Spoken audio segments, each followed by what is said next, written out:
નમસ્કાર દર્શક મિત્રો, આપ જોઈ રહ્યા છો ગુજરાતની સૌથી ફાસ્ટ ગુજરાત રથ ન્યૂઝ ગુજરાતી।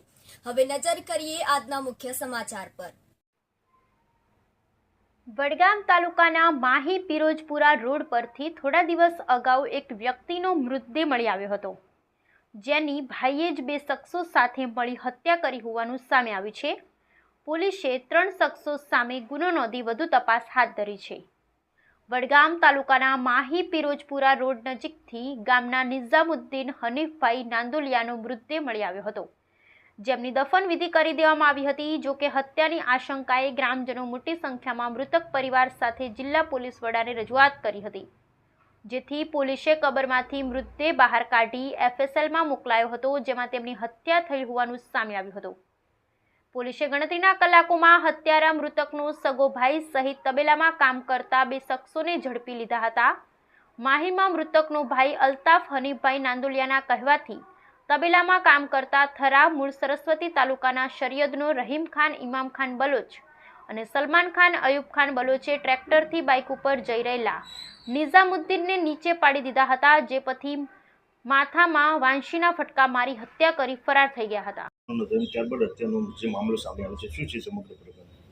છાપી પોલીસ સ્ટેશનના માહી ગામ ખાતે તારીખ 24/6/2024ના રોજ એક એક્સિડન્ટ થાય છે અને ત્યારબાદ એની અંદર મરણ જનાર જે છે નિઝામુદ્દીન નાંદોલિયા જે છે, પરંતુ પરિવાર દ્વારા આ એક્સિડન્ટ છે તેની કોઈ બાબતની જાણ પોલીસ સ્ટેશનને કરવામાં આવતી નથી અને ત્યારબાદ જે છે એ ડેડ બોડીને દફનાવી દેવામાં આવે છે અને ત્યારબાદ જે છે એ પરિવાર દ્વારા જ આ કેસને ક્લોઝ કરી દેવામાં આવે છે।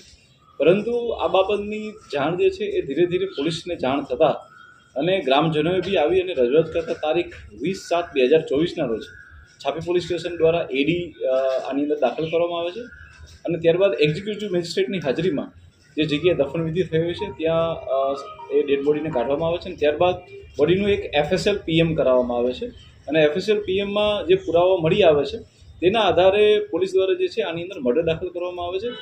ત્યારબાદ એસઓજીની ટીમની અંદર બી 2-3 અલગ અલગ ટીમો પાડી અને કન્ટિન્યુઅસ આની અંદર હ્યુમન સોર્સિસથી અને ત્યારબાદ ટેકનિકલ સોર્સિસ સાયબર દ્વારા બી ઊંડાણપૂર્વકની તપાસ કરવામાં આવે છે, જેની અંદર લોકલ પોલીસ બી ખૂબ ઊંડાણપૂર્વકની કામગીરી કરે છે। અને ત્યારબાદ આ આખો બનાવ જે છે એ કોઈ એક્સિડન્ટ નહીં પરંતુ એક મર્ડરનો હતો। ત્યારબાદ એ બાબતો ખુલ્લી પડે છે। આ મર્ડરની બાબતમાં જો આપને જાણ કરવામાં આવે તો જે મરણ જનાર છે નિઝામુદ્દીન, તેમના જે સગા ભાઈ એટલે કે અલ્તાફભાઈ હનીફભાઈ નાંદોલિયા અને તેમના બે ભાગિયા એટલે કે સલમાન બલોચ અને રહીમ બલોચ દ્વારા આ હત્યા કરવામાં આવી હતી। હત્યાનું જે કારણ અને જે મોટિવ છે એ જે અલ્તાફ હનીફભાઈ નાંદોલિયા છે તે તેમના ભાભી સાથે અનૈતિક સંબંધો છે, જેની જાણ પરિવારને અને ઘણા બધા લોકોને થતાં અવારનવાર ઝઘડાઓ થતા હોય, જેથી કરીને કાંટો કાઢી નાખવા માટે તેઓ દ્વારા આ હત્યાને અંજામ આપવામાં આવેલો હતો। આ હત્યાને વધીને કંઈ થાય તો આ હત્યાને માત્ર એક એક્સિડન્ટની અંદર ખપાવવા માટે તે લોકો દ્વારા એક ભારે ટ્રેક્ટર બી લઈ આવવામાં આવે છે અને ટ્રેક્ટર દ્વારા પણ એની અંદર એક્સિડન્ટ કરાવવામાં આવે છે।